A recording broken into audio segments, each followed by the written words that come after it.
Good evening, ladies and gentlemen. Welcome to the Board of Commissioners, City of Bowling Green, Kentucky, regular meeting, City Hall, October 19th, 2021 at 4:30. We are going to start out with an invocation. I'm going to invite up to the podium. This is our executive pastor of First Baptist, David Tooley. His wife is Sally. His Nate, Peter, Anna, and Sophia are his children. And David, welcome tonight. Thank you. With me. Thank you, God, for our city. We are so blessed to call Bowling Green home, and we give you thanks for how you've used this community to bless each of us personally and countless others. We pray for your blessing on Bowling Green and for your grace, your provision, and your protection for all those who strive to make it even better. I thank you also tonight for our community leaders and for those many men and women that serve our city in so many important roles. Thank you for their hard work and sacrifice. May you continually bless them as they strive to bless our community. May you generously give each of them energy and health, wise and discerning hearts, sound counsel and good judgment, so that they may solve problems, distinguish between right and wrong, and provide order, stability, and prosperity to our community. May they have the strength to model integrity in matters both big and small, and then may the work that they do daily bless our community. It's in Jesus' name that I pray. Amen. Thank you, David. Well, follow me in the Pledge of Allegiance. Pledge allegiance. I pledge allegiance to the United States of America, and to the republic for which it stands, one nation, under God, indivisible, with liberty and justice for all. Thank you, everybody. Please be seated. So before we begin, we have a special guest with us tonight, and I'm going to invite to the podium the president of Western Kentucky University, Dr. Timothy Cabone. Welcome. Thank you, sir. Thank you, Mr. Mayor, City Commissioner. There we go. All right, now you can hear me. It's good to be with you. I'm not here to talk about alignment or realignment or anything else that folks are interested in, but I am talk about how we work together as a community. And one of the things that I've learned in my just over 4 years as president of the university is what makes WKU strong makes Bowling Green strong and Warren County strong. And what makes Bowling Green strong makes WKU strong. And so I'm really excited to get down off the hill and be with you all tonight, which if I'm correct, is the first time I've addressed the City Commission. So thank you for the invitation. It's good to be with you. Glad you're here, sir. Just obviously, we've been working hard for the past 18 or so months to navigate through what everyone else has navigated through with COVID-19. And we experienced some significant changes to our normal operations last year. But we were creative and aggressive at being nimble and shifting our operations. And our entire WKU family worked together to ensure we were able to still meet our mission in spite of the challenges. I want to particularly note the collaborative efforts of Bowling Green and Warren County and the COVID-19 work group. Every week, sometimes multiple times per week, we were on calls together talking about the challenges we all faced as a community. And I was proud of how we banded together and worked in tandem to make sure our community was strong. But this fall, our priority has been returning to some kind of normalcy. And while we maintain the health and safety of our faculty, our staff, and our students. And it's so good to be back in person. It was quiet last summer. The grass was much nicer because there were fewer people walking on it. But other than that, it was a weird time at the university. But we are back, and I'm proud at the way in which we're keeping the virus at bay on campus. Just last week, we had only 12 cases on campus. And so we're able to continue to teach, continue to learn, and I'm thankful for the commitment of our faculty and staff, but especially our students who have sacrificed and done things differently so that we could continue. Last couple of months, we've had some remarkable events on campus, including starting the year off with our Topper Fest, a free concert and some fireworks and food and drink on South Lawn. We had a record-breaking parent and family weekend, and I'm very proud of the sellout record crowd we had at the Indiana University football game, the largest crowd in our university's history at a football game. So even while we managed through pandemic-related disruptions, we focused on continuing to make progress. And so I'll share a couple of things that we've done in the past year or so with you. After 2 years of extensive work involving folks all across campus, our fifth-year interim accreditation report was delivered. It is an impressive document, hundreds of pages long, demonstrates and represents the hard work and thoughtful dedication of our entire community. And what was most impressive about this is our accrediting body had no substantive questions about the report. That's essentially unheard of and a remarkable accomplishment and sets us well on our way for full review in 5 years. We continue to work on becoming a more open institution focused on opportunity and access for all.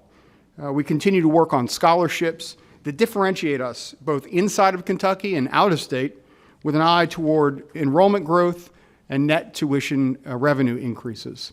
We announced last year in the midst of COVID, maybe not the brightest thing or timing to do this, a new freshman scholarship that more than doubled the number of freshmen receiving awards compared to the fall of 2019. Today, 84% of entering freshmen receive some sort of merit award to help fund their education at WKU.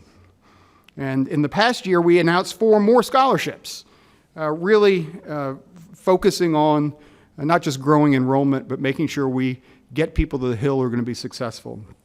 The result of that is that 93.7% of entering freshmen this past fall were eligible for scholarship aid.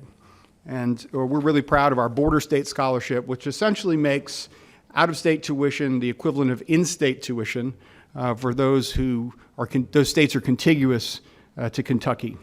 We know that we must grow the workforce here in Bowling Green and Warren County, and to do that, if we're not growing more Kentuckians, we got to get them from someplace else. And so we want to reverse that giant sucking sound sometimes we hear at the end of commencement with young people decamping to one of the hottest cities in the country. We want to attract them here to Bowling Green to study with us and then keep them here after they're finished. So we're committed to continuing our work together to close the affordability gap, attract talent, and retain it for the county. Some of you may remember at my investiture a little over 3.5 years ago, we announced the Opportunity Fund, a goal of $50 million to help support young people coming to WKU.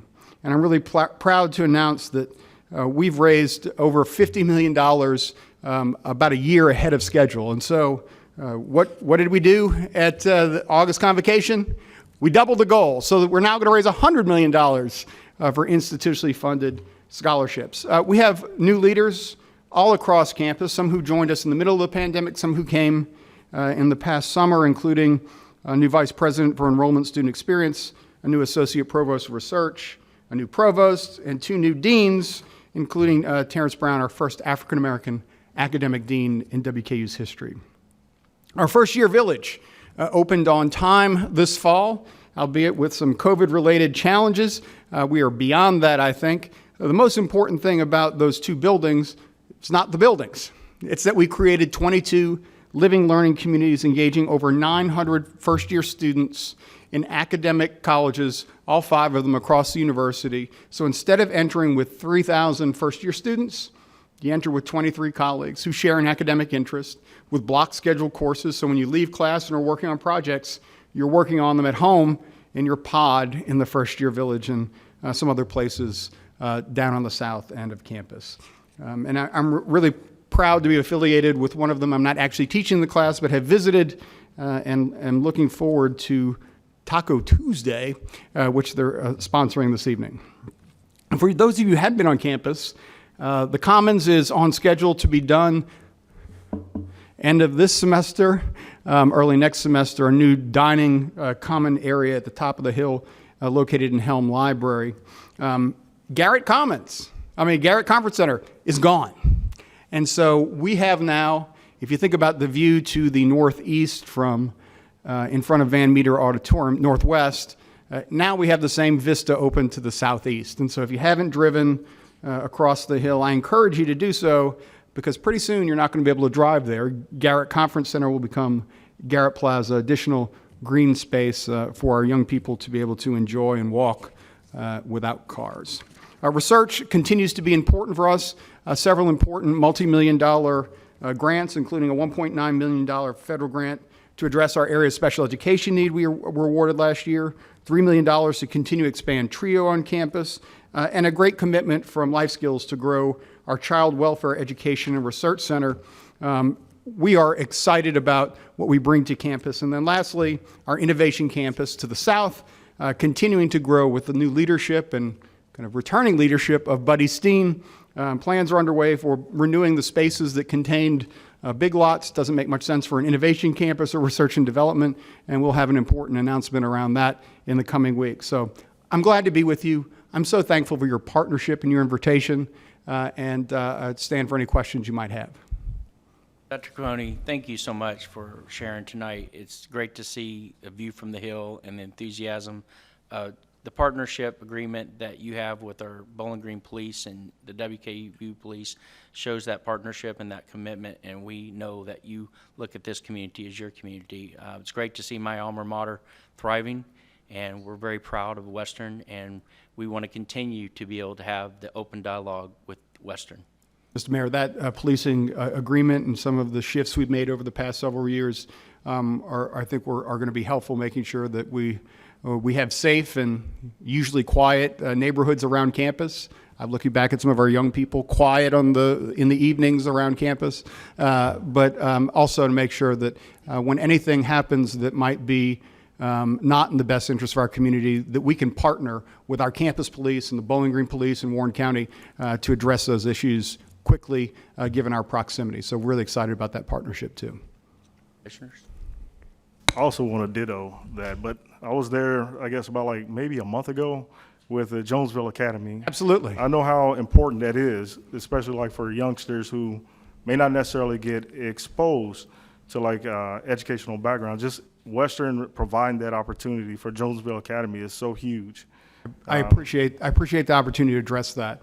One of the things I hope people have felt in the past 4+ years is I want to make sure every young person in our community sees WKU as their university.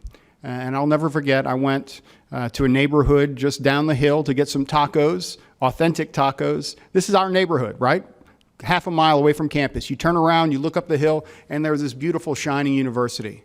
No matter your family's economic condition, into what you were born, if you study and get a 3.0, if you have $1 in Pell Aid, you can come to WKU tuition free. And I want every young person in our community to see us as their future.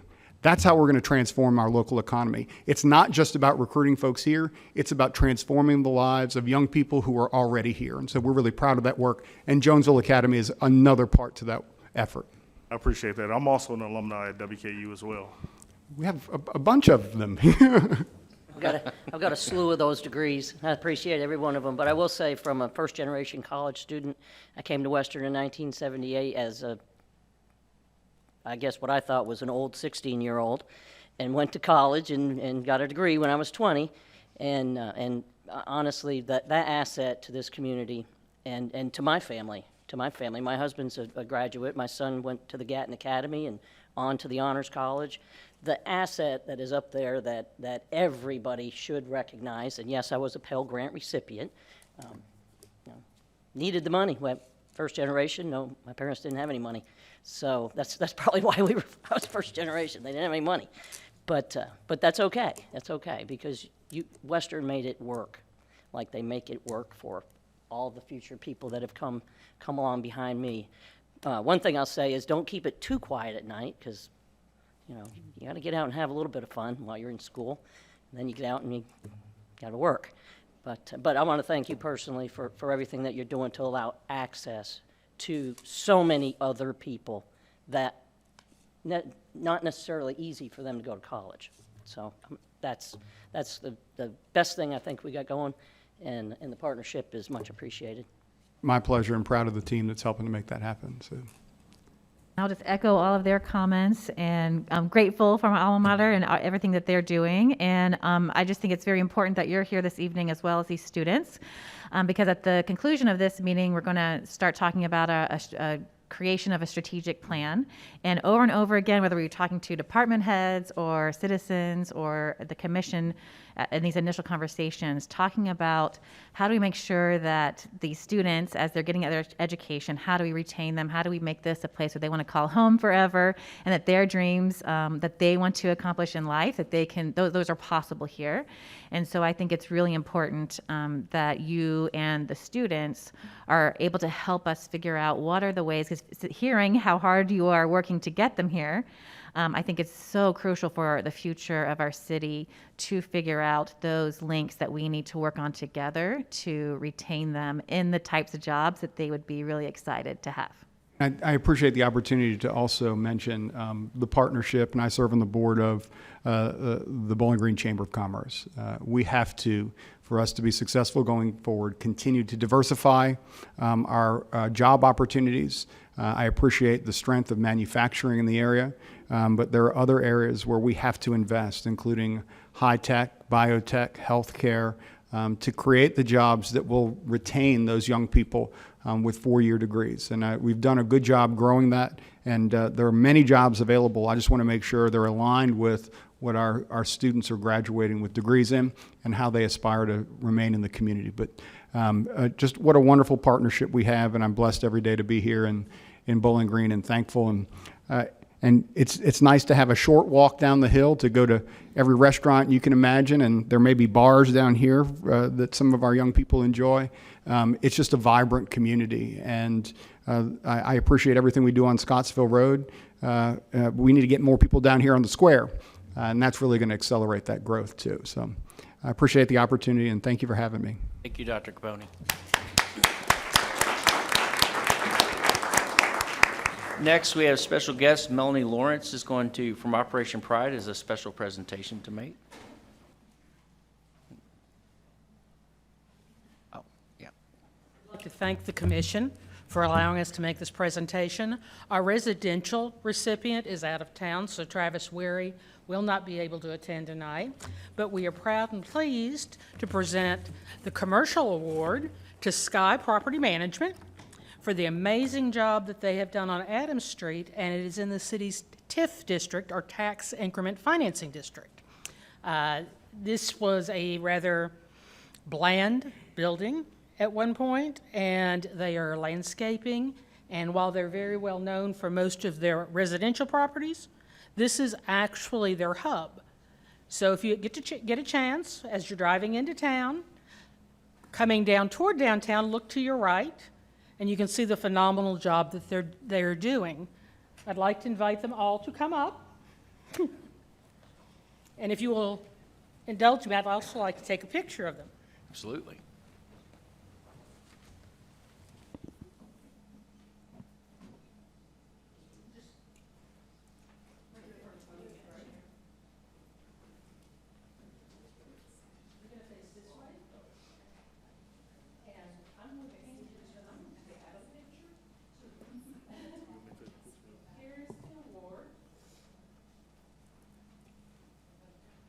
You know, why don't you, Melanie, you get there and I'll take the photo. I can take a photo and send it to you.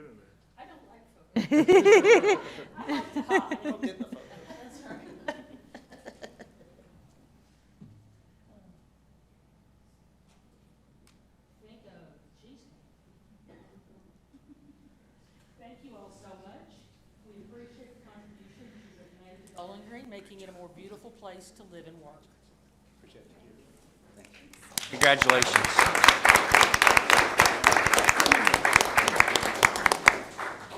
All right, we're going to move on to our official. Thank you, Melanie. Mrs. Jackson, will you please provide a roll call? Commissioner Hill, who is absent. Commissioner Perigin. Here. Commissioner Bailey. Here. Commissioner Beasley Brown. Here. Mayor Alcott. Here. Mr. Meisel, do you have any comments you'd like to make at this time? I just need to request a closed session. Mayor Ashley will read the reason. Pursuant to KRS 61-810-1B, for the purpose of deliberations on the future acquisition of real property, as publicity would likely affect the value of the specific piece of property to be acquired by the city. So moved. Second. I have a motion, a second. Motion from Carlos Bailey, second from Sue Perigin. Mrs. Jackson, roll call. Perigin. Yes. Bailey. Yes. Beasley Brown. Yes. Alcott. Yes. All right. Municipal order number 2021-172. Minutes, please. Thank you. Mrs. Jackson, we're going to approve the minutes, so everyone has that in their agenda. Is there a motion? So moved. Second. Motion from Sue Perigin, second from Carlos Bailey to approve the minutes. Roll call, please. Perigin. Yes. Bailey. Yes. Beasley Brown. Yes. Alcott. Yes. All right. Municipal order number 2021-172. Municipal order approving the promotion of Jennifer Coleman to the position of Administrative Manager in the Parks and Recreation Department. So moved. Second. Moved by Commissioner Beasley Brown, seconded by Carlos Bailey. Mr. Meisel. Thank you, Mayor. We recently had a retirement in our Parks and Rec Department. Mrs. Anna Maroney served our city very, very well for over 30 years, and we were really sorry and sad to see her go, but she did tremendous work, and we're before you tonight to fill her position and the big shoes that she left behind. I'd like to ask Brent Belcher to come up and make his recommendation for this hire. Good evening, everyone. Appreciate the opportunity, Mayor, Commissioners. Thank you, City Manager Meisel. So we have a promotion. Anna left us August 31st, not that I remember, but August 31st. But I am proud to be here tonight because we actually are going to a promotion for Jennifer Nicole Coleman. She's been here for 21 years, worked 21 years in our very office that we're promoting from. Jennifer is integral in our own recreation programs we have. She's very IT savvy. She's also been doing payroll for 20 plus years. She's been doing our own little HR. We have our own HR. We have so many part-timers. We have to do a lot of our own HR to before they can get hired. So Jennifer knows the operation very well. I'm excited about her leadership skills developing now and taking on the additional role of their administrative manager. And Jennifer could not be here tonight. She has a sick family member, but anyway, Jennifer will be ready to go as early as 8 o'clock tomorrow morning, we hope, and do a great job for us. Brent? Discussion? There's a motion on the floor. Roll call, please. Perigin. Yes. Bailey. Yes. Beasley Brown. Yes. Alcott. Yes. Municipal order number 2021-173. Municipal order approving the promotion of Kettler Calix to the position of Fire Engineer in the Fire Department. So moved. Second. By Commissioner Sue Perigin, second by Commissioner Beasley Brown. Mr. Meisel. At a prior meeting, you all approved the transfer of engineer Ross Graves, which created a vacancy in his position, engineer. And we have a candidate to bring to you tonight, and I'd like to ask Chief Brooks to come up and make his recommendation. Chief Brooks.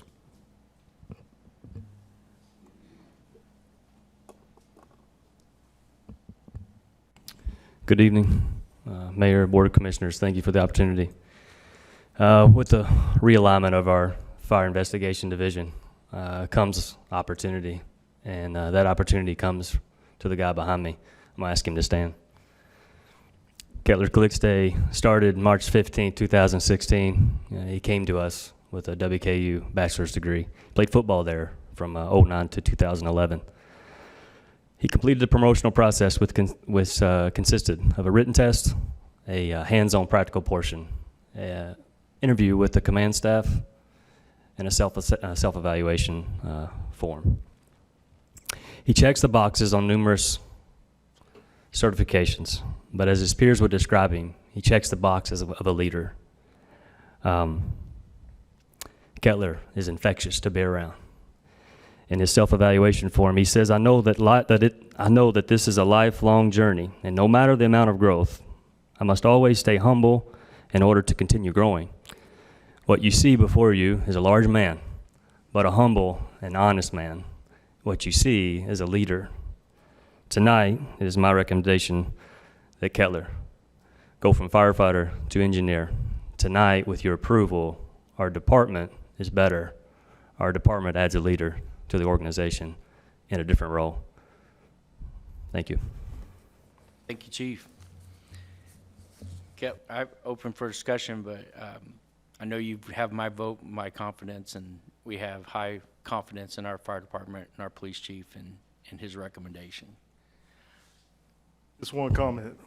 What position did you play at WKU? Okay. Yeah, you guys were pretty good back then. Still good. Yeah, they are still good. Congratulations. I happen to Congratulations. know your folks over here fairly well, and I know they're so proud, as we are. All right, let's make this official. Roll call, please. Perigin. Yes. Bailey. Yes. Beasley Brown. Yes. Alcott. Yes. Congratulations.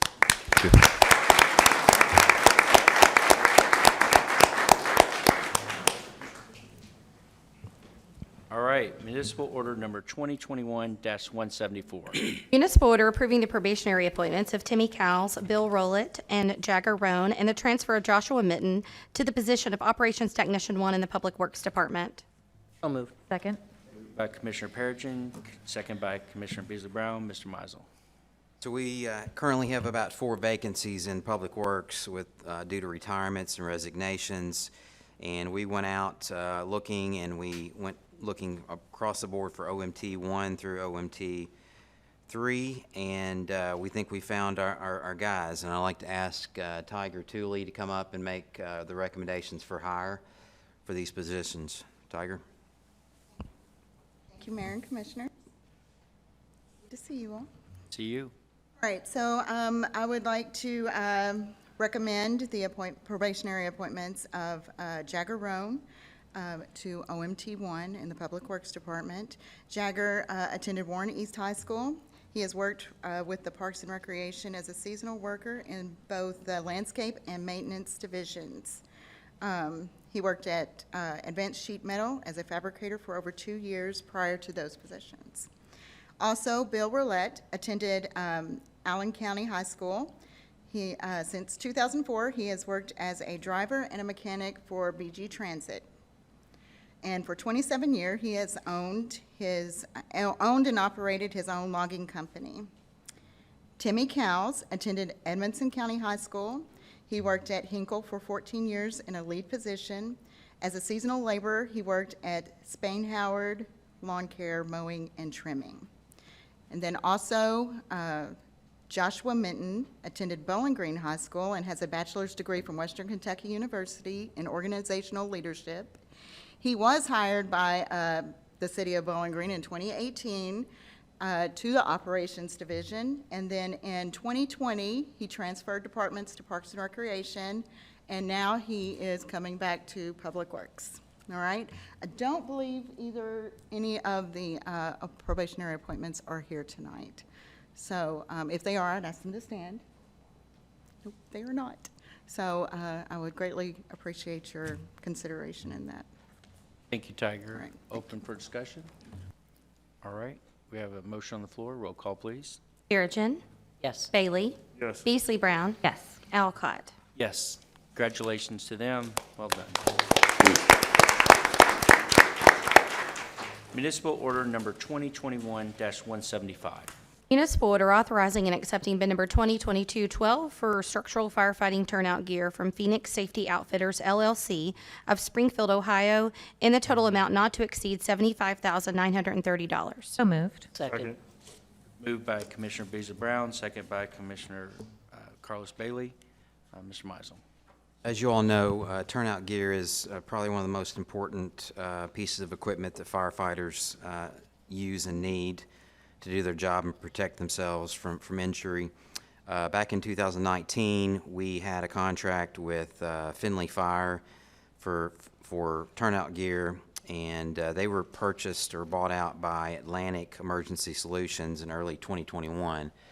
So we're ready to buy more turnout gear, and decided that we needed to evaluate what our needs were again. And so there was a lengthy evaluation done by a committee at Fire to decide on the specifications for turnout gear that we could no longer get from Finley, and we decided to bid this out again. So they spec'd it out. We got 4 bids, and we are recommending the bid go to Phoenix Safety Outfitters in the amount of I lost it. Hang on a second. $75,000. Apologize. $75,930, and that would purchase 30 sets of turnout gear. Deputy Chief Gillum is here with us tonight and was overseeing this bid and this process, if you have any questions. So this one's, they're guaranteed they have the equipment. As the last one fell out, they couldn't, because I know we're struggling nationwide to get equipment. We can take that, Chief. Well, the question is, this one's, they're going to guarantee that they have the equipment? Yes, that was part of this bid. We actually opened it up for 4 potential options in case they are having a manufacturing or material shortages. So each of the bidders that bidded on this were all able to give us our option 1, and some of them even gave us option 2, 3s, and 4s. But as long as all of them are sure that they can provide us with the first option, which is the primary option of the material combinations, then we accepted their bids. Chief Gill, just to piggyback on what the mayor has said, did they give you a timetable of guess when they're going to be able to deliver it? Yes, so it's written into the contract that once they get measured for their turnouts, which is the structural firefighting gear, then they have 30 days to provide those to our recruit class. This is mainly for our recruit class when we hire in December. And Thank just you, Chief. another follow-up question. Is this the gear, when I first became a commissioner, it was hard to learn after already knowing all the dangers that firefighters face on a daily basis to protect our citizens, that they also face dangers just because of what is burning in the homes and in structures now is carcinogenic to them. That's And correct. so they've got to protect themselves because they do have a higher risk of cancer. The cancer-causing agents in those combustibles, yes, ma'am. That's why we had made it a priority for each of our firefighters to have 2 sets of turnouts. That way that if we were to get one set soiled, we're able to get those properly cleaned and have another set on backup and able to wear while the other ones are getting cleaned and dried. Well, I'm just really grateful that you all prioritize that and keeping our firefighters safe from these additional dangers that they do on a daily basis, and whatever we can do with these shortages to make sure that we continue to prioritize their safety, you have our full support. Yes, ma'am. Thank you for recognizing that too. No further discussion? Roll call, please. Perigin. Yes. Bailey. Yes. Beasley Brown. Yes. Alcott. Yes. Municipal order number 2021-176. Municipal order authorizing and accepting bid number 2022-13 for the purchase of vehicles from Gilly Hyde Ford, Inc. of Glasgow, Kentucky, in the total amount of $126,887. So moved. Second. Moved by Commissioner Perigin, second by Commissioner Bailey. Mr. Mizel. Our transit service receives federal grant money each year through Section 5307, 5339 to provide transit services. We are coming to you tonight because our transit manager needs an administrative vehicle. We've never had an administrative vehicle for him to drive, as well as a service maintenance truck where we can make calls for service to buses that break down or whatever out in the city. And so we have grant money that we can use toward this. We went out on September 8th and received one response when we requested for RFP. Committee evaluated this response, made up of NCS, our city's transit management contractor, RATP Dev, our transit operations contractor, and Community Action. Together they evaluated it and are proposing or recommending that we have offer it to Gilly Hyde to purchase the administrative vehicle for our manager, as well as the service maintenance truck for our maintenance personnel to do their work. So total on this is $126,887, and again, it's covered by the FTA grants. Brent Childers, Nick Cook, and Robert, our transit manager, are here if you have any questions. For discussion? It's probably like the same question that we had before. We know Gilly Hyde has in the past been a shortage. There's a nationwide shortage for these vehicles. Is there a time frame that you guys are anticipating of receiving these vehicles?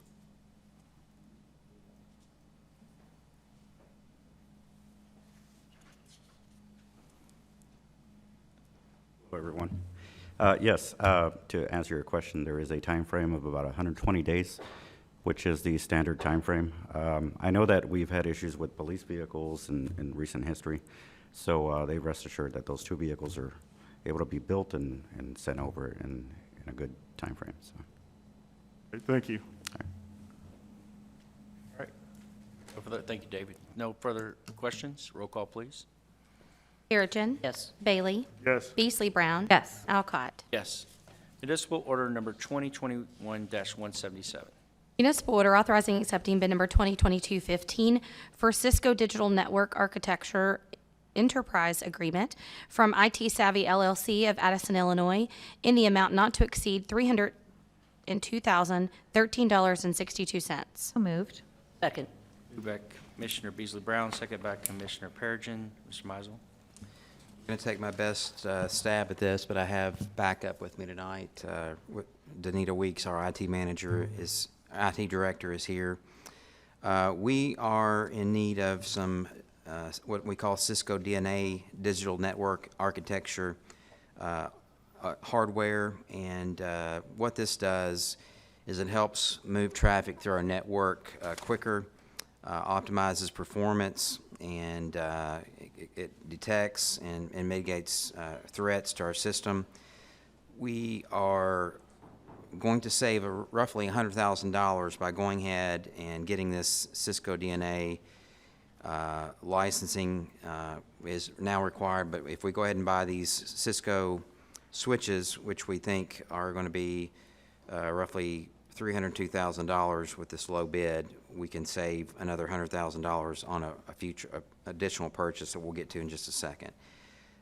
This is reduces our cost overall and ensures we can utilize our cybersecurity functionality to the best of our ability. And so, bringing this to you tonight, IT Savvy LLC came in with the best bid of the 302-013-62, and we were recommending that we use them for this service. This is going to be paid for out of our technology fund. We already have the money set aside and budgeted.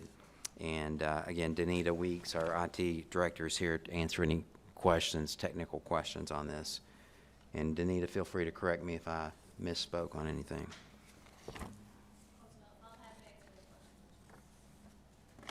Questions? All right. Thank you. Basically, Good all to see you out there, it's all Mrs. in the Weeks. memo, so you can read the memo. Thanks, Jeff. Roll call, please. Perigin. Yes. Bailey. Yes. Beasley Brown. Yes. Alcott. Yes. Municipal order number 2021-178. Municipal order authorizing and accepting bid number 2022-21 for Cisco core switches from Trace 3 LLC of Irvine, California, in the amount of $261,303.81. So moved. Second. By Commissioner Beasley Brown, second by Commissioner Perigin. Mr. Mizel. So this is part two. By doing the first one you all just approved, we can move on with this one, having the Cisco license. This is where we will purchase some additional or replacement switches in our network. These are what we rely on to, again, make things faster. We're looking at increasing our speed with this replacement here from 10 gigs to 40 gigs. It's a pretty good improvement there on speed. There are multiple switches in this bid, but we bid it out. We got 3 proposals, and we are recommending that we go with Trace 3 LLC out of Irvine, California at the price of $261,303.81. Again, Danita's here, can answer any questions on this project. But we had this kind of separated, and by putting these two together is how we were able to save the $100,000 by putting them together. Again, Danita can answer any technical questions you have on this project. Just have a comment that Danita's hit the ground running. That's great. It's great. Congrats. Making it happen. Thank you. Great. Further questions, comments? Roll call, please. Perigin. Yes. Bailey. Yes. Beasley Brown. Yes. Alcott. Yes. Municipal order number 2021-179. Municipal order authorizing and accepting bid number 2022-16 for City Care Center HVAC upgrades from Lions Service Company of Bowling Green, Kentucky, in the amount of $52,872. So moved. Second. Moved by Commissioner Perigin, second by Commissioner Bailey. Mr. Mizel. I think most of you all are familiar with our location of our City Care Center over in the annex. The annex is, as you know, built in the 40s, and it's a big L-shaped building. And we've had trouble with the HVAC in the back part of the building where the City Care Center is. And so it's kind of at the end of the line, so to speak, on the existing system. And so we had it studied, and we found that we needed another unit, separate unit for that area back there, along with some indoor units that will move air around and help control the temperature in that area. You don't want your exam rooms too hot or too cold. And so we went out for bid. Lions Service Company came in with the best bid at $52,872. We do have money set aside in our facilities maintenance fund for this project. And I'd like to thank Greg Meredith and Dave Hayner for working on this, and they're here and can answer any question on this project. But this is for our city care clinic in the Mr. annex. Mizel. Any discussion? Roll call, please. Perigin. Yes. Bailey. Yes. Beasley Brown. Yes. Alcott. Yes. Municipal order number 2021-180. Municipal order authorizing and accepting bid number 2022-11 for Hobson Golf Course and Driving Range Grass Tee Expansion Project from Scott and Murphy, Inc. of Bowling Green, Kentucky, in the amount of $62,500. So moved. Second. Moved by Commissioner Perigin, second by Commissioner Bailey. Mr. Mizel. This project is for our driving range. I'll just stop and tell you that our driving range has been a great success thus far. Our first full fiscal year that ended back in June, we grossed roughly $115,000 in our first year, and we're very pleased with that. It's really helped the Hobson Golf Course and our financials.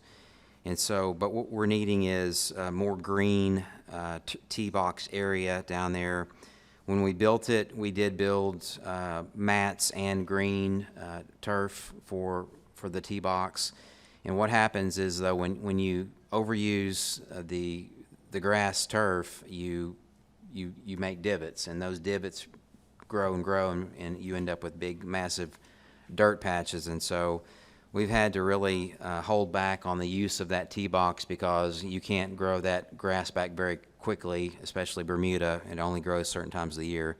So what we're proposing is to double the size where we can move the tees back and forth and give the Bermuda and turf time to recover in between, like most golf ranges are operated. So Brent has put this plan together, went out for bids, and we got a good bid from Scott and Murphy for $62,500 to go ahead and bring dirt in and get that leveled.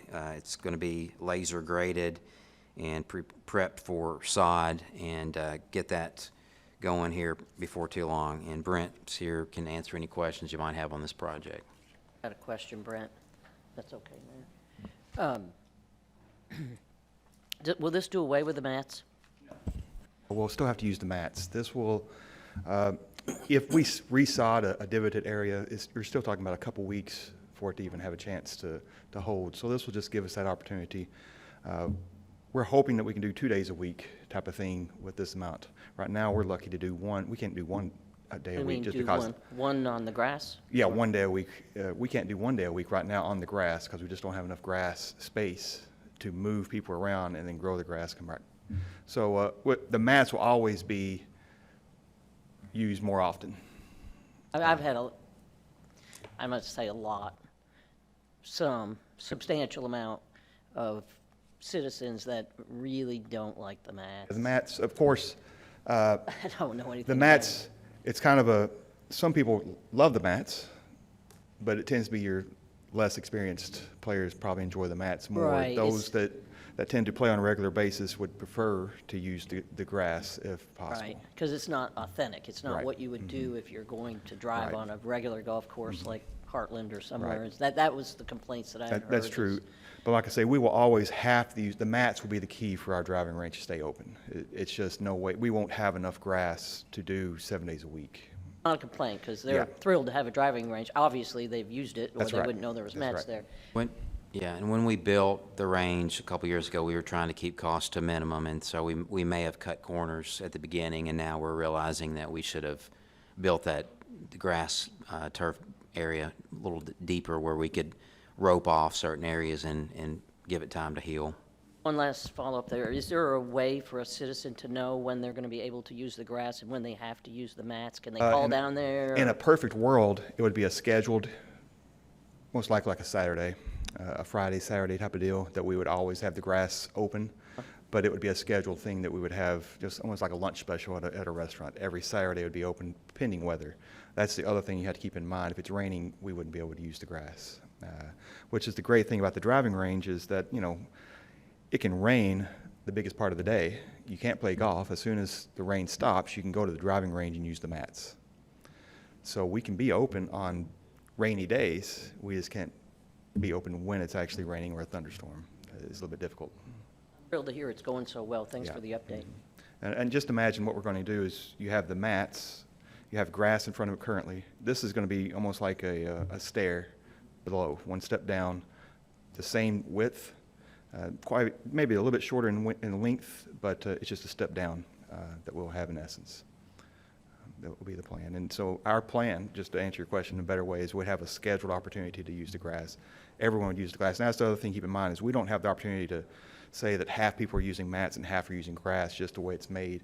We have to be everybody together because you're talking about one long line linear-wise. So we can't stagger where people are hitting the golf ball. So when the grass is open, everybody's using the grass. When the mats are open, everybody's using the mats. Thank you. Brent? No further discussion? Roll call, please. Perigin. Yes. Bailey. Yes. Beasley Brown. Yes. Alcott. Yes. Municipal Order Number 2021-181. Municipal order authorizing and accepting bid number 2022-18 for Police Department ammunition from Keisler Police Supply, Inc. of Jeffersonville, Indiana, TXAT LLC of Houston, Texas, and Vance Outdoors, Inc. of Columbus, Ohio, in the total amount of $71,199.65. So moved. By Commissioner Perigin, second by Commissioner Beasley Brown. Mr. Mizel. So before you is a memo breaking down what we need for practice ammunition and duty ammunition, ranging for 40 caliber, 9 millimeter, 223 for some rifles. We got 40 caliber on here, even some 308 caliber for some sniper rifles.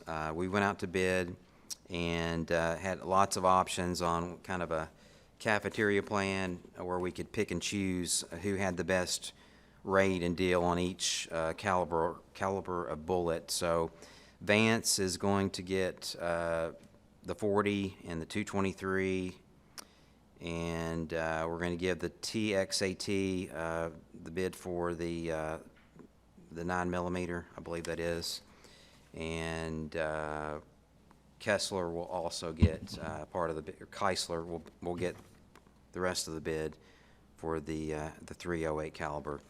I'd like to thank Sergeant Eric Woodward and Captain Eric Houchins for working on this, and Deputy Chief Bowles is here for questions as well as Chief Delaney, and he had to step out, sorry. So, any questions? Questions? All right. No questions? Roll call, please. Perigin. Yes. Bailey. Yes. Beasley Brown. Yes. Alcott. Yes. Municipal Order Number 2021-182. Municipal order approving contracts through cooperative purchase with Best One Fleet Service of Bowling Green, Kentucky, and Ziegler Tire and Supply Company of Massillon, Ohio, under Kentucky State pricing contract for the purchase of Bridgestone, Firestone, and Goodyear tires for the Public Works Department Fleet Division in the total amount not to exceed $85,000. So moved. Second. By Commissioner Perigin, second by Commissioner Beasley Brown. Mr. Mizel. So our fleet division maintains roughly 500 vehicles now, and a lot of those are police cars and various things.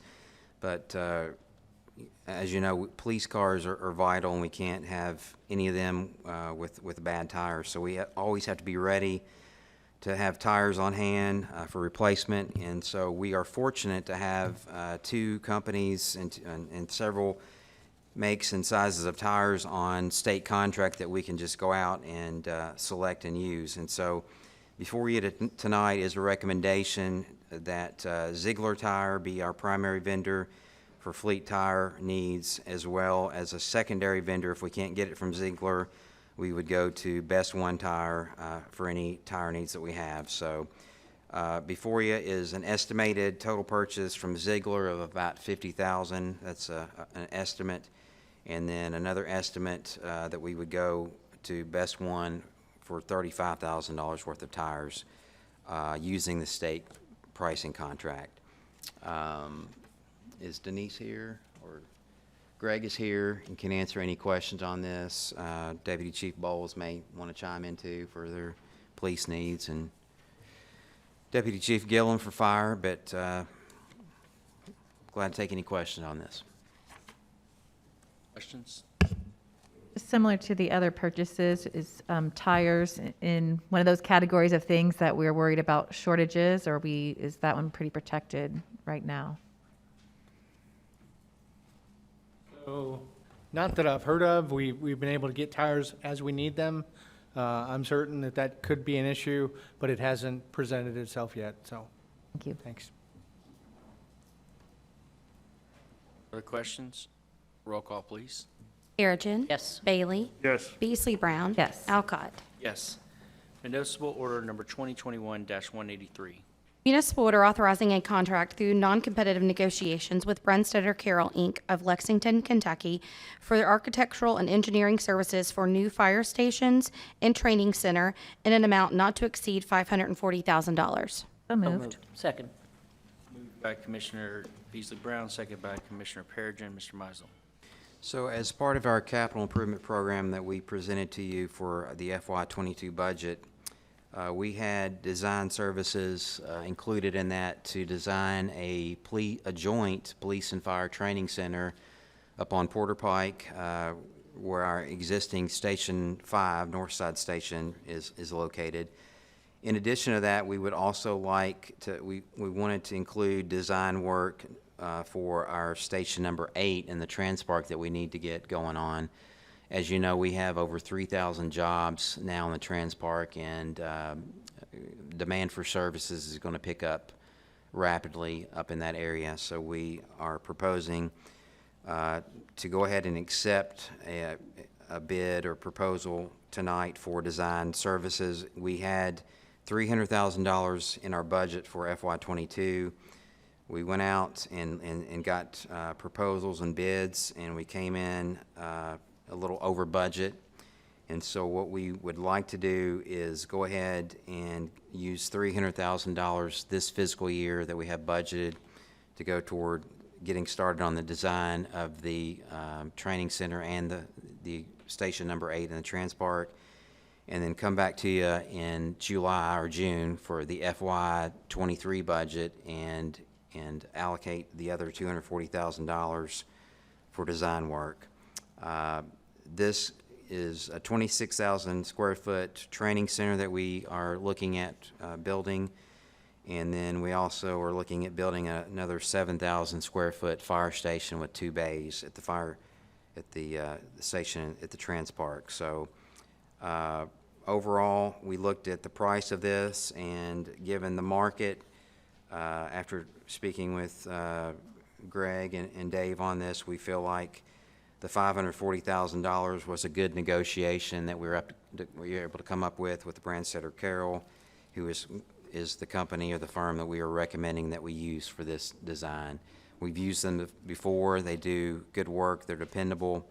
And we have struck a deal with them that this shall not exceed $540,000, no matter what the price of the project turns out to be. So we were able to negotiate that clause in there. So Greg is here, and Dave, and Deputy Chief Gillum, and Chief Delaney. They're also been working together on this design of the training center. So be glad to answer any questions you might have.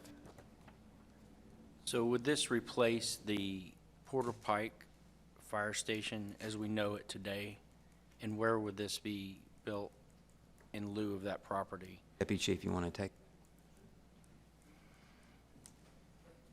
This will be in the same location. We purchased the property adjacent to our current training center, so we've actually doubled our size in land. So with that being said, we're able to expand and build a larger facility that will support both police and fire department. We need the architects to come in and tell us exactly what we need, as far as if we just need to tear down the current building and build another, or remodel a portion of it and add to it. And so that's really one of the main issues that we're facing right now that we can't decide on our own. So that's what the architectural service is required for. Is the location for the Transpark in sight now, as of now? That was a 2-acre donated piece of property on 6880 that the ITA donated to the city to build a fire station up there. So we already have the land in hand and ready to go. Questions? It's just been a while since we purchased this property for the training facility. I know we talked then about, what we'd hope to use it for. So just since we're investing these funds, just maybe a little bit of overview about the types of things you all hope that we can do with this new facility. Elaine, you want to talk about the academy and how that would work in?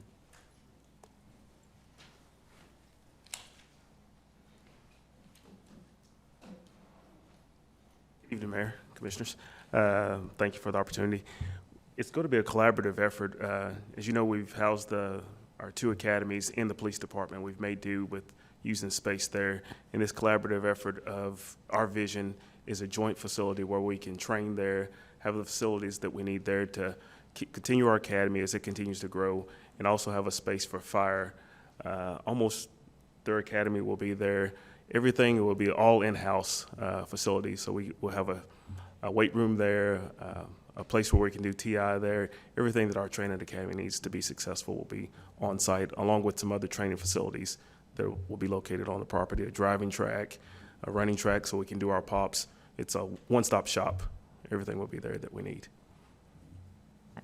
We have a conceptual design in mind, and that's what we need the architects to come in and take our ideas in the conceptual design and make it a reality. Any other questions? Other questions? All right. Thank you, Chief. Roll call, please. Perigin. Yes. Bailey. Yes. Beasley Brown. Yes. Alcott. Yes. Municipal order number 2021-184.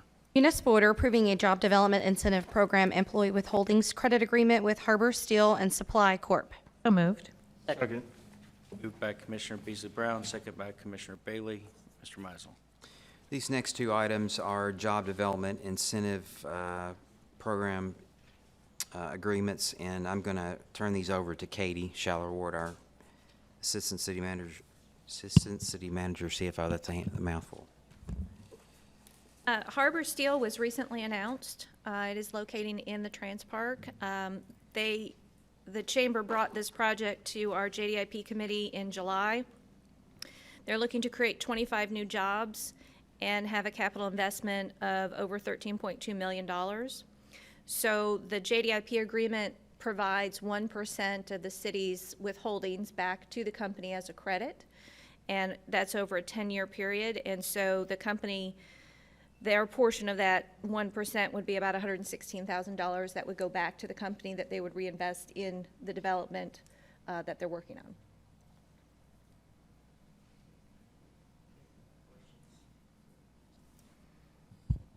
Questions? Roll call, please.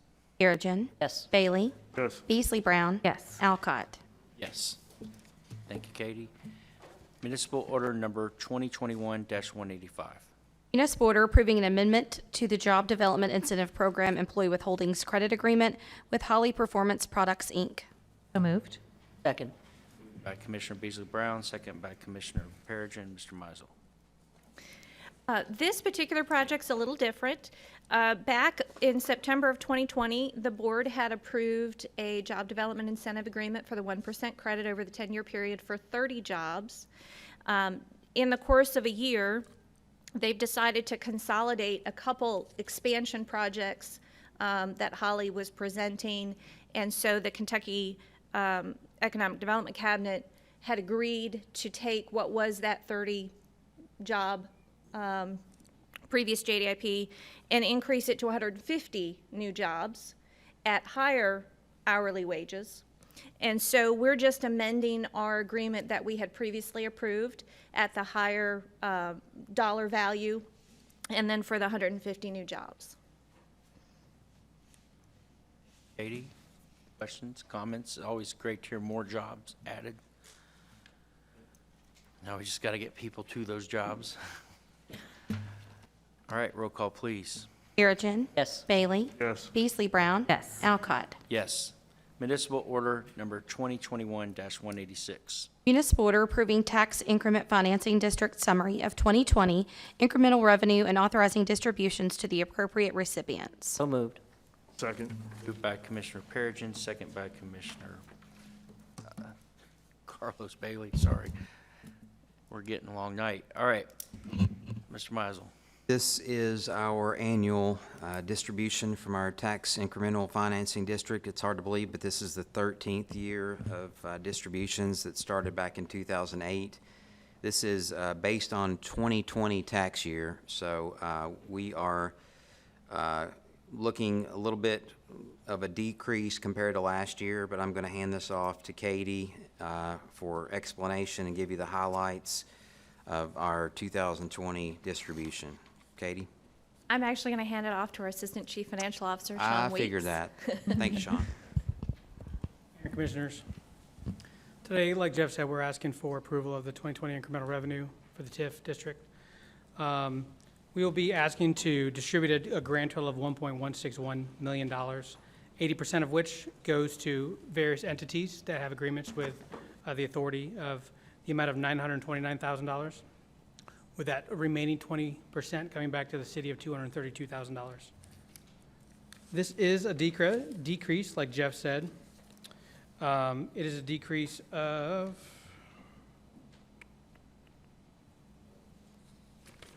sorry.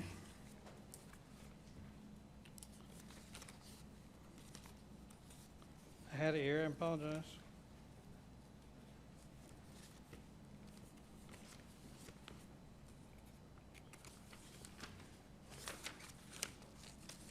There we go.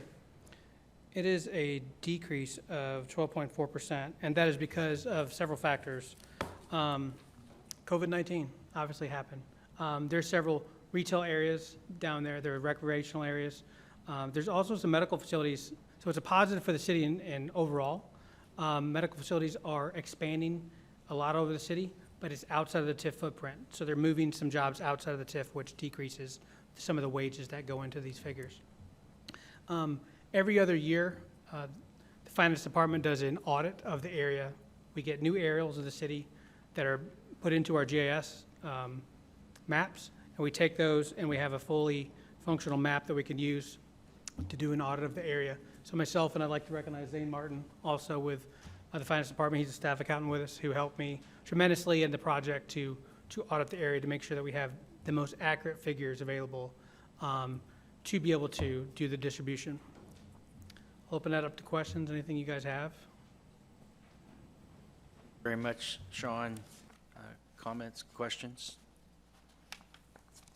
All right, no questions, thank you. Roll call, please. Perigin. Yes. Bailey. Yes. Beasley Brown. Yes. Alcott. Yes. Ordinance number BG 2021-41 is our first reading, non-binding. Ordinance de-annexing property. Ordinance de-annexing approximately 8.32 acres located at the intersection of Old Richardsville Road and Kentucky Highway 185, as requested by the Bowling Green Moose Lodge 356. So moved. Second. By Commissioner Perigin, second by Commissioner Beasley Brown. And I do understand this is part 3 of part 4. We've already had discussions of the de-annexing, and that's so they can fire and shoot legally within the county boundaries. And so unless there's any further questions or comments, we had to do 2 votes, and then we had to do another 2 votes for that in order to have it processed. All right, no comments, questions? Roll call, please. Perigin. Yes. Bailey. Yes. Beasley Brown. Yes. Alcott. Yes. All right, at this time, Mrs. Jackson, will you check to see if we have any registers for our public comments?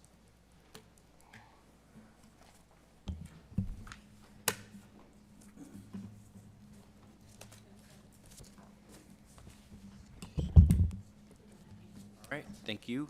We're going to go now into a work session, and we're inviting to the podium Mr. Tad Long is going to, from the Kentucky League of Cities, give us an update on our strategic plan that we began back in January. So welcome, Mr. Long. Thank you, Mayor, Commissioners. It's a pleasure to be with you tonight and to bring to you the initial framework establishing the groundwork for this strategic plan. Over the course of the summer, early fall, we conducted a number of interviews and meetings, 14 interviews, 7 Zoom meetings. We engaged what I felt was a broad spectrum of community leaders, and we asked them a series of questions. Many of you sat through the interrogation, and we had some very thoughtful comments. It was the Zoom discussions particularly were very organic, and kind of where they went, that's where we followed.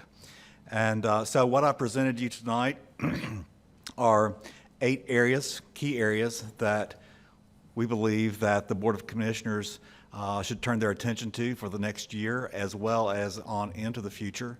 Some of these will have some short-term impacts, others longer term. I tried to also include enough information to give you some context. So I provided summaries of the various groups and organizations and meetings that we had. I did a summary of the SWOT analysis of the strengths, weaknesses, opportunities, and threats. And then we sifted through that. And this was not necessarily a popularity contest of what was the most talked about. Most of these were talked about a lot. And it comes to a point where you have to narrow your focus and decide these are the things that can move the needle for the community. And so that's where we've tried to land. So what I'm presenting to you tonight is just the first layer of the foundation. If you'll think of it as building a house, we've poured the foundation, we're getting ready to put up the framework, and then we'll put the walls in and the floor coverings and all that sort of stuff. The 8 areas that we have identified. First was fiscal responsibility and the efficient delivery of city services. And it seemed to us that this is a primary goal and responsibility of the Board of Commissioners. This particular category will allow us to incorporate a lot of more detail about city operations, budgeting, department function, addressing community needs, those sorts of things. The second area that we have heard a good bit of discussion about was downtown development. With all the improvements and investments that have been made into the downtown, the rehabilitations that have taken place, the downtown is poised for continued growth and development and to become a gathering place and a center point for activity going on within the city, and as well as building on the identity of the city. So we think that that is a prime area for the commission to focus on. The third, in terms of development, Riverfront and Greenways. The city should determine the ways in which it wants to continue to support the future development of these areas, and we think that they are significant potential impacts on the local economy and quality of life for residents and visitors. You already have a Greenway development plan, and the Riverfront development planning is well underway as well. We think over the next 1 to 5 years, the city should focus on how it wants to allocate resources and time to further developing these programs. The next one is broadband. There has been significant investment in fiber optic cable, high-speed internet. Businesses are very well connected, government buildings, public facilities.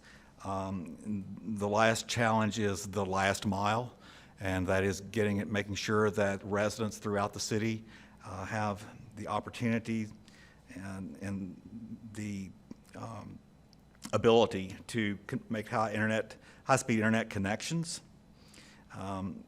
Bowling Green is the epitome of a 21st century city, and to continue along that path and to move forward, completing the last mile, we believe, is critical. Housing development. There were a lot of very varied discussions about housing development. There is immediate community need for all types of housing: affordable housing, starter housing, mid-level housing, executive housing. With all of the investments taking place in the community and with the need that already exists, we believe that focusing on trying to address this need is critical. There's a two-prong approach that we're thinking about at this point, bringing developers, property owners, the financial institutions, the community agency leaders, and planning professionals together, and planning your work and working your plan. And then I know that you had the the homelessness forum, and one of the things that came out of that was a great deal of interest in an affordable housing trust, and we think that that's a step that the city should consider over the next 1 to 3 years. City workforce development. So the city government in and of itself desires that its own workforce be reflective of the community that it serves. And the city has actively engaged and has had success in engaging and mentoring programs to recruit, retain, and promote female and minority employees through relation building events among the different departments. We believe that the city should invest additional time and resources to fully implement this vision. Roads and traffic, this one's probably not a surprise to anyone. When you have a growing city and a prosperous city, traffic congestion and growth and development, roads and traffic become an issue. So trying to anticipate the future growth horizon over the next 10 years, we believe is important. And then the eighth one is strong neighborhoods. A city is comprised of neighborhoods which have unique identities, so a sense of place and belonging are critical to the quality of life of a community and a city. So strong, vibrant, resilient neighborhoods are the foundation for community development, and they contribute to the diversity, growth, and long-term sustainability of a city. We think the city's plan should include adequate investment of time and resources into long-term viability of Bowling Green's neighborhoods. It's also a prime opportunity for the city leadership to engage the residents of neighborhoods and craft strategies that are specific to the needs of each neighborhood. So those are what we believe should be the foundation for the Board of Commissioners' strategic plan. They directly impact internal functions and audiences. We also recognize that there are things that may not necessarily fall solely under the purview of the city, but it's critical that the city be a partner and play a role and have a seat at the table.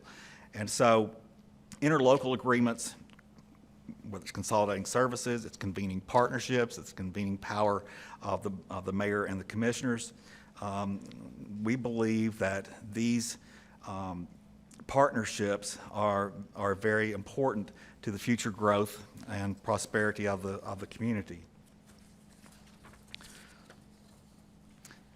The homeless problems. So 2019 housing study demonstrated the need for affordable housing. The public forum that the Board of Commissioners conducted, bringing the various agencies together, was, I felt like, a really good first step. I thought a lot of valuable information was exchanged, And I think that it's important that the city be a player in those discussions and helping and understanding how you can be supportive in helping these agencies fulfill their missions in addressing the homeless problems. Education, I was really glad to see and meet Dr. Cabone tonight. He was on one of our meeting sessions. Western Kentucky University, South Central Kentucky Community and Technical College, the local school districts, and even the private schools are all significant players in this region. And it's by sitting down and working together and cooperatively that the future of this community can be guaranteed. Future leaders are within the confines of this city and this county. And I thought several of you spoke to it, Dr. Cabone did too. You have students here, and then they look for the next shiny thing. Making this place attractive and enticing and a quality place to live is incredibly important for the future viability of this city. So we think the city should be an active partner in those discussions. And then everybody's favorite, which is economic and workforce development.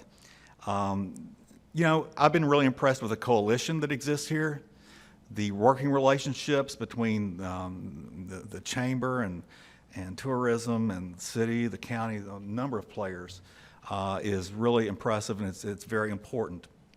But I don't think that there's any doubt that this community, this area is going to grow. Not only with the announcements that you all have, but we now have a $5 billion investment that's going to be up the interstate just a little ways. And Bowling Green will most likely be one of the significant players in that. That means competition for jobs. It means perhaps new factories coming here, new high-end job opportunities. And the city needs to be prepared and have a seat at the table. So with that, I promise that I'm not going to wade into the weeds tonight. I wanted to put these 8 areas before you, as well as give you a look at the 3 external things that we believe the Board of Commissioners should be engaged in. It's not our purview to make those decisions for you. And I can assure you I've got reams and reams of papers with comments and trying to figure out what's important and what's not. But at the end of the day, you're the ones that are going to be making the plan, embracing the plan, and implementing the plan. And I want to make sure before I go down a bunch of rabbit holes that I'm in the right field. And so I'd be interested in your comments or your questions. And the next step, in my estimation then, is if you would communicate with me that yes, these indeed are the areas, then we will begin putting strategic steps and mapping out timelines and that sort of thing immediately. We can move forward and try to get this whipped into shape for your final review at your January retreat. With that, I'm done. I think you're dead on. It looks good. Thank you. Very good. I appreciate everything that's in here, but I would like to know, I guess, did we get across, I guess, speaking to different people from diverse backgrounds in regards to the housing development, and I think that you said at one point that it's critical, but we also needed 1 to 3 years. But then down here, you said it may not necessarily be the purview of the city of the homeless problems. How do we not know that it's not the purview of the homeless problems? Because I think the aesthetics would be something that the city should look at. Being able to lower the crime rate. You know, sometimes homelessness brings crime associated with it. I think is necessary that we should look at. Also, if you can get somebody back to working, you know, we know that the tax bases could increase.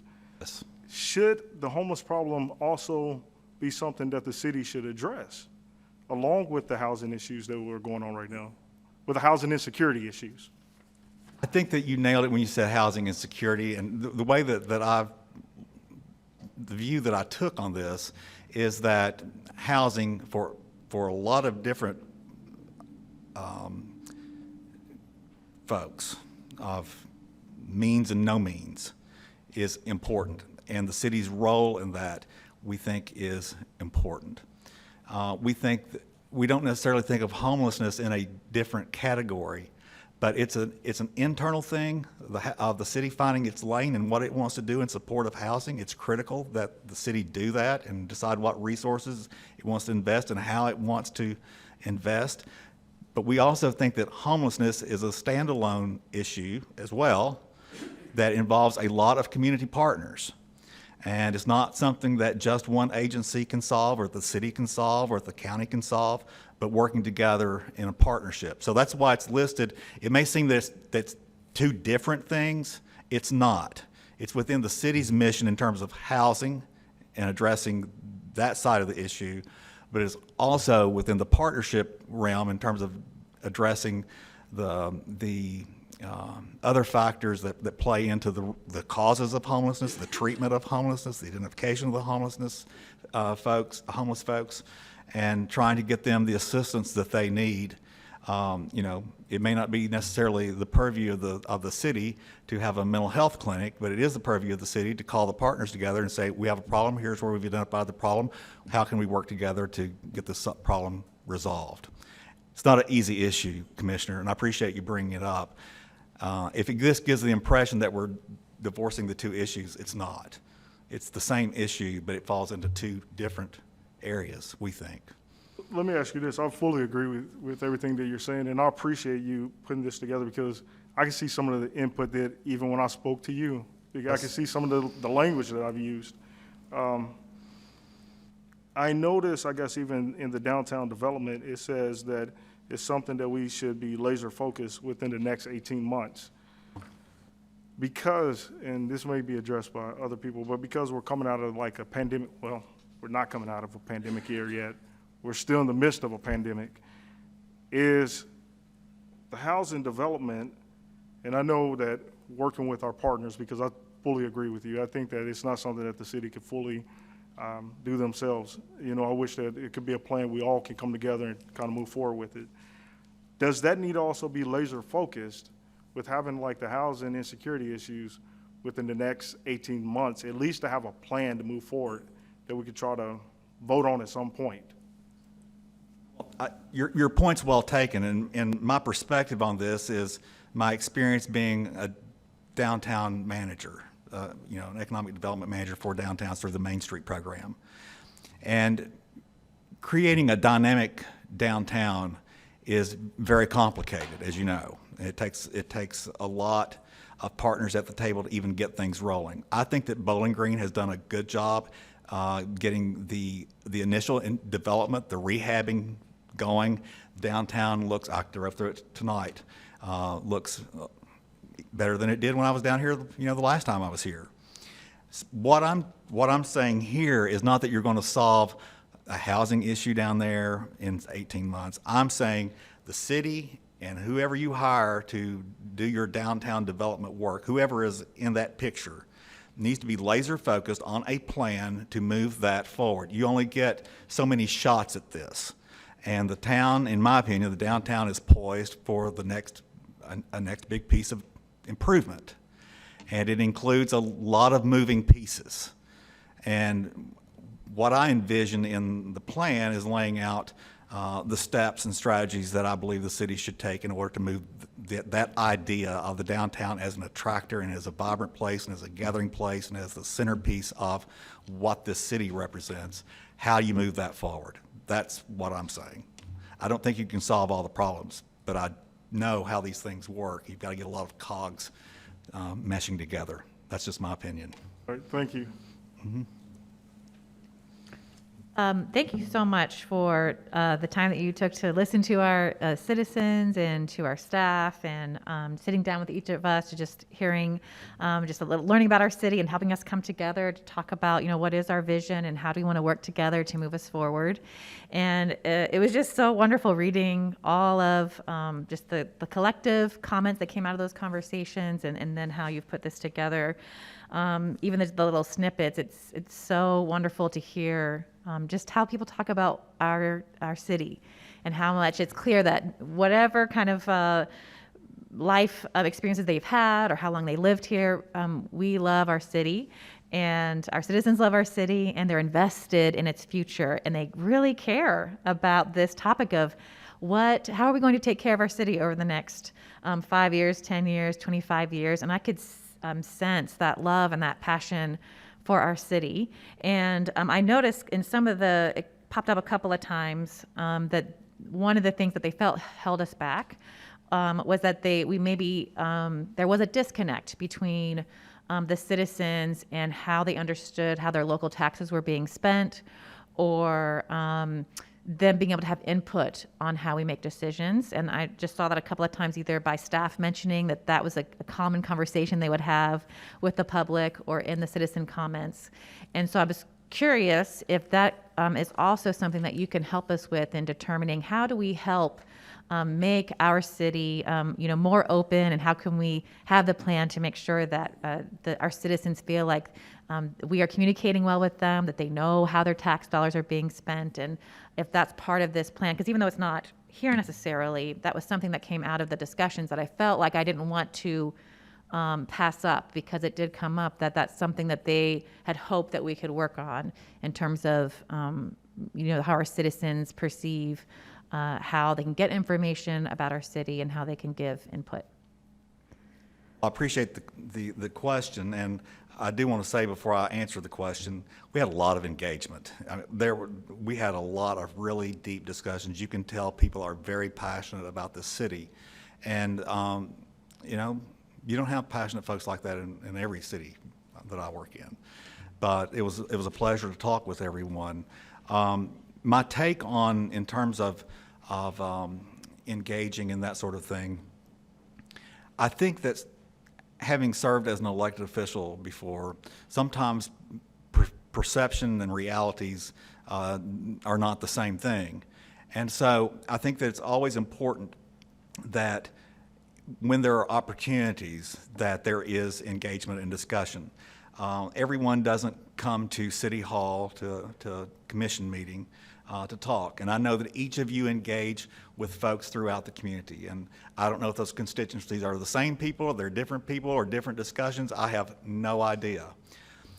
What I do believe is that it might be advantageous to have either events or strolling the neighborhoods and those sorts of things where you actually do talk with folks, and that they have an opportunity to share with you what's on their mind. It's a good way to stay with keep on the pulse of what's going on and to engage people. I don't know the level of engagement that you want to do, or even what would be appropriate for your city. That's something for you all to figure out. But you're representative here because people had enough trust to vote for you and put you in office. And it's also important to remember to be sure that you're going back and reconnecting with folks. And I know that you do that a lot, so I'm not making that statement. I'm saying that maybe there are some different ways to connect with folks that'd be more effective. And we'll just see. We'll see where that goes. But yeah.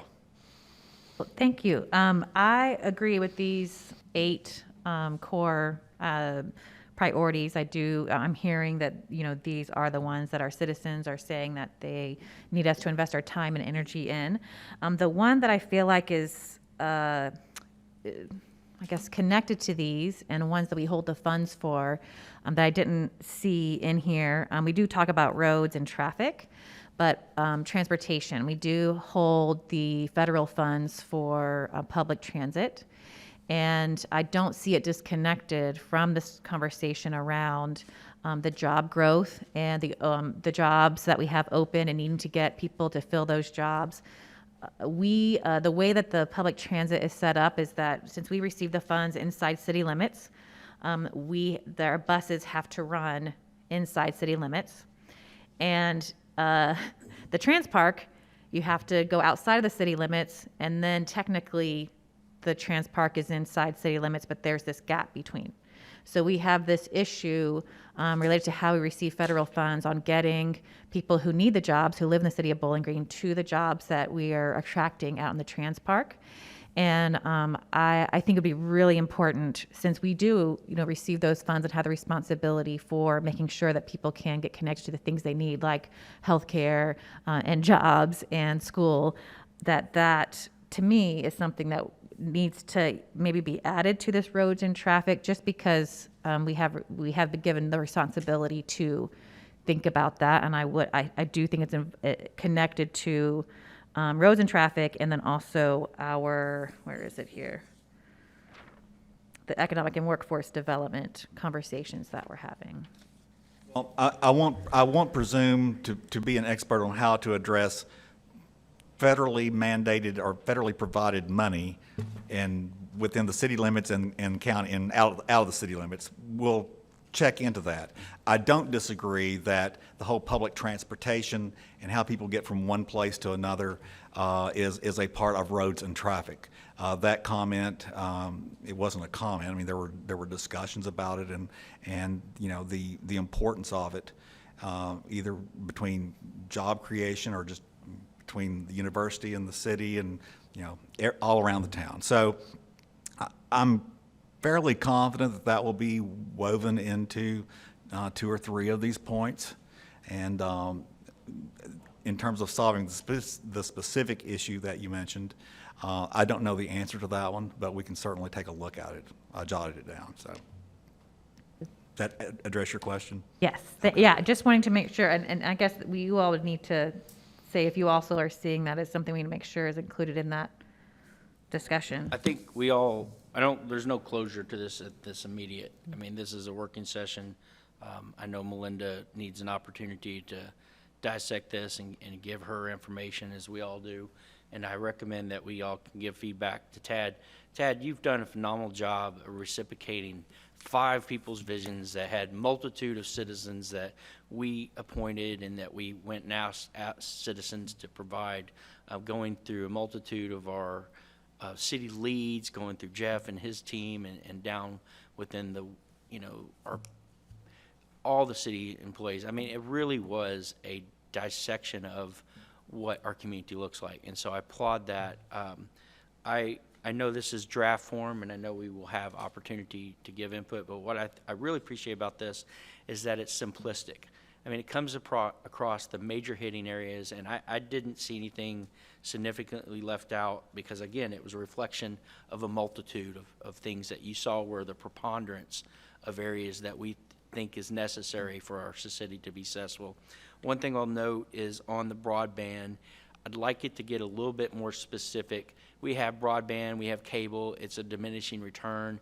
A lot of people view it, but I'd like to make sure that necessitates fiber optics. And fiber optics is really the future of how we're going to be successful as a city. And so I think that wording matters because it can get watered down.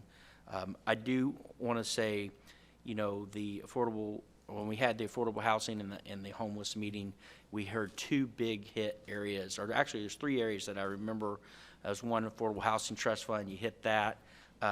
2 is that we wanted leadership from the city to be involved in the community effort that's ongoing.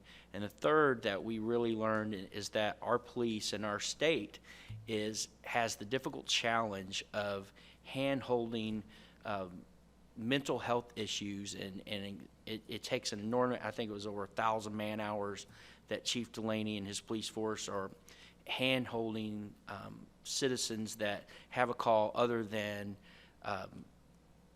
where they're not breaking the law, but they need, just assistance, or they're homeless, or they're in a situation where it's elevated and the community wants us to engage. But we need some help also from the Kentucky League of Cities in detangling that, because there are different laws in different states, and those different laws hold us more accountable, where if we were to come up with ideas that we heard in that meeting, we can't engage as in the state legally just to have a center where we drop off. And I visited a place in Nashville where their police can drop them off, and it takes out about 7 or 8 hours that they would be hand-holding the citizen, and they're able to give them medicine, they're able to give them, a mental health assessment, they're able to give them some immediate relief from being off the street and get them onto the road to success. And we are held by laws, and so I think this is something where we're going to need some help strategically. And I know we've talked offline, and I've included the commissioners on, we need avocation for gambling. Gambling, something that we didn't talk about. And yet here it is automatically in our community. that we have to deal with, and this is going to take an inordinate amount of resources from our police department, from our fire and emergency department, from our city, from, as well as the county, to take care of a facility where we found out that the net profit tax increase for the state of Kentucky for net profit for gambling went from 1.5% to 3.5% when they legalized it. But we didn't realize it was coming into our community, and they can open up multiple casinos within our community, and we do not get a net profit tax locally. And so that is a difficult pill to swallow, yet we haven't seen these casinos open. We saw the first one open in Louisville, and they're touting it as a win. Great. So that you tout it as a win, it's coming whether we like it or not, but we're going to need reciprocal services to be able to take care of that. So I wanted to address that. That wasn't on the strategic plan, but it's something that I'd like to share with the commissioners because it's going to affect us all in our community as well. But I just want to say hats off for reciprocating a great draft and first, input to our strategic plan. And I want to give Mr. Meisel an opportunity to say something too, because this was his vision to get the strategic plan going. I want to ditto what he just said about the casinos, and I serve on that board, and I'll be an advocate to get some legislation passed to help these cities out that are, it's coming to us as an expense now, not an asset. It's an expense. And for the state to coincidentally at the same time that they passed the parimutuel betting thing to raise their take of a casino, tripled it, right? Pretty much. Pretty much. And leave the cities behind that are housing and hosting these such facilities seems a little lopsided. So, If you'll excuse me before you begin, I do want to address just that because, outside the scope of the strategic plan, those are two advocacy areas that I know the league is very engaged in. You're on the board. Our board is developing and finalizing its legislative agenda for this coming session, and it's really important that the board members, who are the ones that set that policy, let our legislative team know that is a priority. So I can relay that. It's a lot more powerful coming from you because you are our members, and you have a representative on the board, and you're calling and emailing and messaging about these two issues would be impactful. So, and then from there, it just depends upon what the legislature does. So I feel your pain. Popped up. Oh, yes, it did. Yeah, it's like whack-a-mole. But it wasn't something that we as a board at KLC Yes. saw coming. No, not at all. Crazy. Okay. All right. Thank you. Thank you, Mayor, for the comment, but I can't take credit for this because you all did discuss this at your January retreat, and so it was my duty to put the wheels to the ground on this, and so I'd like to thank Katie for helping me work with Tad, and a lot of these were no surprise. We've had several of these on the radar for many years, like economic development and Riverfront, downtown development, but I think this is an excellent start, as you all mentioned from Tad, with these 8 core, I guess you'd call them core goals, or primary goals, and the additional 4 pieces of the partnership, cooperation, support functions, those are very true because, a lot of people don't realize that, the city or the county can't do everything for everybody. So we have to have partners, we have to outsource, we have to pinch our pennies, and so it goes back to number 1, fiscal responsibility. So how are we going to make smart decisions, be good stewards of the taxpayers' money? We've been holding the tax rate level and flat for many, many years, and we're going to try to continue to do that as long as we can.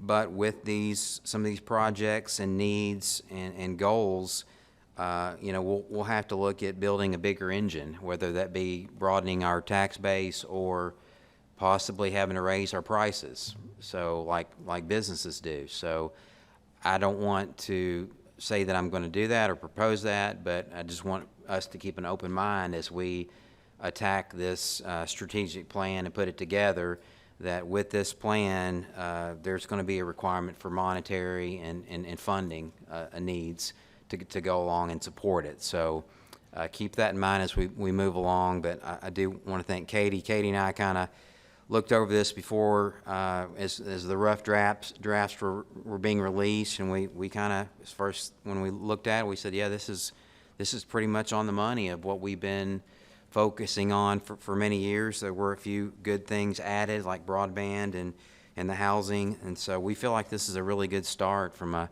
staff point of view, and I've passed this out to our senior managers. They've had a look at it, and we've taken comments from them, but we feel like it's a good start too. So we want to thank Tad for all your hard work on this. It was a job. I looked at all of the notes and the emails and the comments, and it's a lot to put together into this simple format. So thank you. I do want to say, and I would be remiss to not do this, I meet a lot of wonderful leaders in many of our cities across the state. Your staff is incredible, and I know that you appreciate them, but the meetings that we had with them were so helpful, and I want to thank them. And Jeff, if you'll pass that along to all the department heads, those were some incredible meetings and very helpful. So hats off to you all. And Mayor, I apologize. I had one last thing that I needed to ask him. So one other thing that will be really helpful for me from the Kentucky League of Cities as we have this conversation is, the fact that it's came up several times about how fast we're growing. And what talking with citizens about how growth and growth isn't good, and it's something we are excited about, but also people want to make sure that as we grow, we retain the things that we love about our city.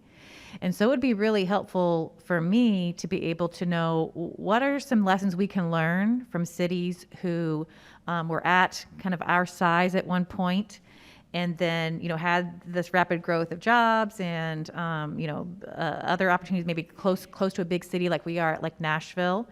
What are some lessons that we can learn to grow well and sustainably in a way that we are all really proud 50 years from now about the things that we set in place to make sure that we grow in the way that we intended to grow because we were intentional about it, so that we protected the things that we love about our city and made sure that we were being bold in some ways that we can really grow and thrive as a community. So I just wanted to, that's some, I think, information hopefully either in terms of your connections nationally with the National League of Cities or other cities in Kentucky. It would just be really helpful to know, because we're not the first city to be this size and then potentially be growing quickly. So just as much as I can and we can learn from other cities what to do and what not to do would be great.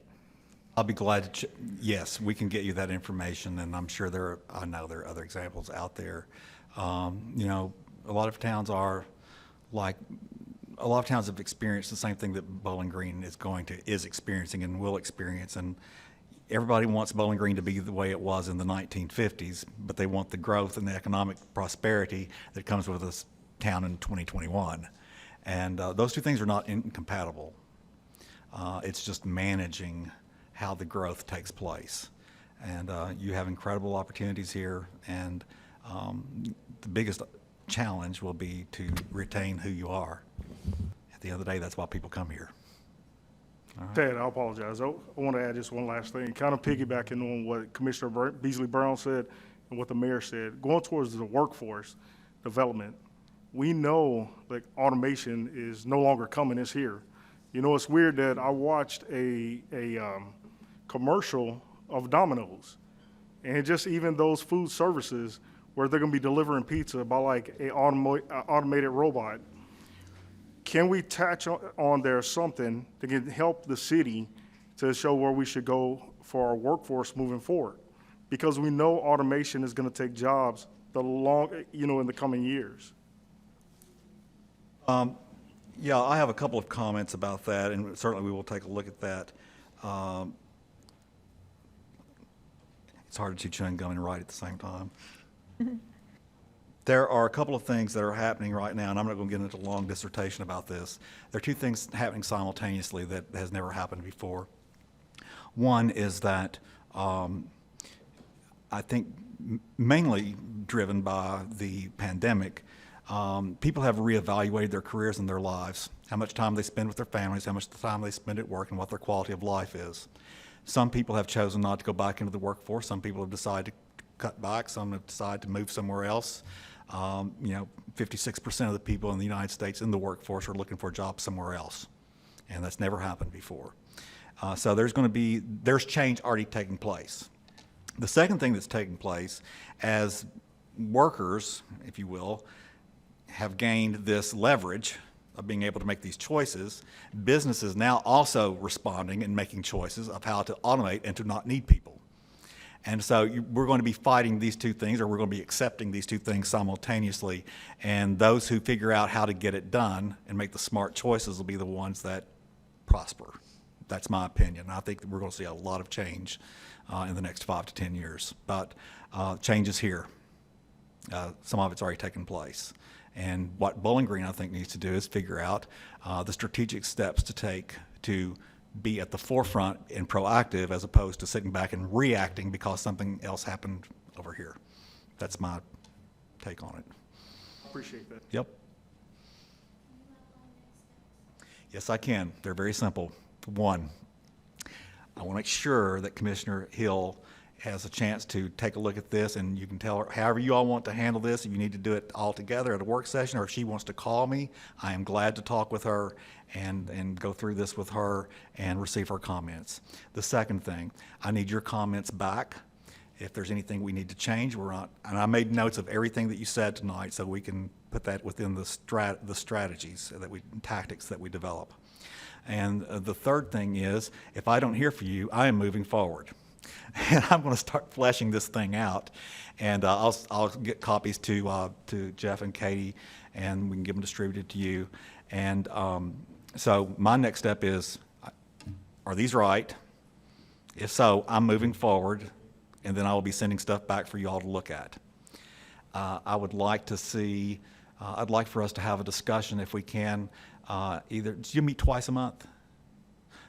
Maybe November, early December meeting, and go back kind of through all the stuff that we've added and see if we're on the right page.